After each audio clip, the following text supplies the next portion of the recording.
নমস্কার বন্ধুরা, পুষ্পিতার রান্নাঘরে আপনাদের সবাইকে স্বাগত। আজকে নিয়ে এসেছি চিচিঙ্গা, আলু আর কালো জিরে দিয়ে খুবই সাধারণ একটা হালকা পাতলা রেসিপি। আর এটি খেতে হবে ভীষণই মজার, খুবই কম উপকরণ দিয়ে কিন্তু বানিয়ে ফেলা যাবে। আর এটি আমি সম্পূর্ণ নিরামিষভাবে বানাবো। নিরামিষ দিনে এইরকম কিন্তু রেসিপি বানিয়ে নিতে পারেন। আর একঘেয়েমি যখন চিচিঙ্গার রান্না করে বোর হয়ে গেছেন, তখন এই রেসিপিটি কিন্তু অবশ্যই ট্রাই করতে পারেন। এখানে আমি চিচিঙ্গাটাকে ছাড়িয়ে ধুয়ে কেটে নিয়েছি। আর এখানে একটা আলু নিয়েছিলাম, কম হচ্ছিল তাই আমি আরেকটা আলু কেটে নিয়েছি। আর সবগুলো দেখুন একটু লম্বাটে করে কেটে নিয়েছি। রান্না করতে যাওয়ার আগে এখানে একটা মশলা বানিয়ে নিব। তার জন্য নিয়েছি হাফ চামচ হলুদ গুঁড়ো, হাফ চামচ জিরে গুঁড়ো, হাফ চামচ লঙ্কা গুঁড়ো, হাফ চামচ গরম মশলার গুঁড়ো। এরপর একটু জল দিয়ে এখানে সবকিছু মিশিয়ে মশলাটা রেডি করে নিব। মশলাটা এখানে রেডি হয়ে গেছে। এরপর চলে যাব রান্না করতে। প্রথমে এখানে কড়াইতে আমি পরিমাণ মতো তেল দিয়ে কড়াইটাকে এখানে ভালোভাবে গরম করে নিয়েছি। এরপর এখানে প্রথমে আমি আলুটাকে ভেজে নিব। কেটে রাখা আলুটা দিয়ে দিলাম। এরপর তাতে দিয়ে দিব পরিমাণ মতো লবণ আর হলুদ গুঁড়ো। সবকিছু ভালোভাবে নেড়ে চেড়ে মিশিয়ে এখানে লো ফ্লেমে আলুটাকে একটু ভেজে নিব। এইভাবে ভেজে নিলে আগে থেকে তরকারির টেস্টটা কিন্তু ভালো আসবে। এখানে দেখুন আলুটাকে আমি একটু লাল করে ভেজে নিয়েছি। এরপর একটা প্লেটে বের করে নিচ্ছি।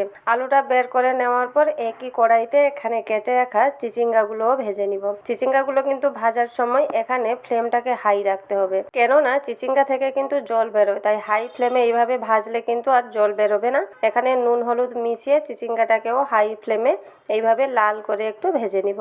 এখানে দেখুন চিচিঙ্গাটাকেও আমি লাল করে ভেজে নিয়েছি। এরপর বের করে নিচ্ছি। আলু আর চিচিঙ্গাটা ভাজা হয়ে গেছে। এরপর কি করব না, একই কড়াইতে দিয়ে দিব তেল। তেলটা দেওয়ার পর এখানে ফোড়নে কিছু গরম মশলা, হাফ চামচ জিরে, হাফ চামচ কালো জিরে আর নিয়েছি এখানে একটা শুকনো লঙ্কা, একটা তেজপাতা দিয়ে ভালোভাবে মশলাটাকে ভেজে নিব। ভেজে নেওয়ার পর যে মশলার জলটা করে রেখেছিলাম ওটা দিয়ে দিব। আর একটা বড় সাইজের টমেটোকে আগে থেকে গ্রেট করে রেখেছিলাম দিয়ে দিলাম। এরপর তাতে দিয়ে দিব পরিমাণ মতো লবণ আর এক টুকরো আদাকে আমি গ্রেট করেও দিয়ে দিলাম। এরপর লো ফ্লেমে এখানে মশলাটাকে খুব ভালোভাবে কষিয়ে নিতে হবে। খুব ভালোভাবে কষাতে হবে যাতে মশলাটা থাকে তেল ছাড়তে শুরু করে দেয়।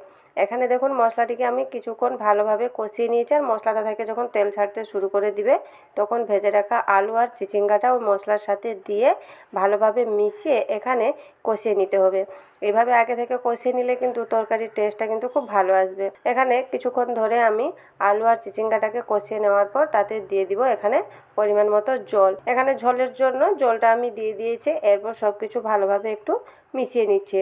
এইভাবে মিশিয়ে নেওয়া হয়ে গেলে তাতে দিয়ে দিব ঝোলের জন্য পরিমাণ মতো লবণ। লবণটা দিয়ে দিয়েছি। এরপর দিয়ে দিব দুটো কাঁচা লঙ্কা চিড়ে আর একটা টমেটোকে এইভাবে ফাল করে আমি দিয়ে দিচ্ছি। সব কিছু এখানে দিয়ে দিয়েছি। এরপর ঢাকা দিয়ে মিনিমাম 5 মিনিট মতন ঝোলটাকে ফুটিয়ে এখানে কিন্তু রান্না করে নিতে হবে।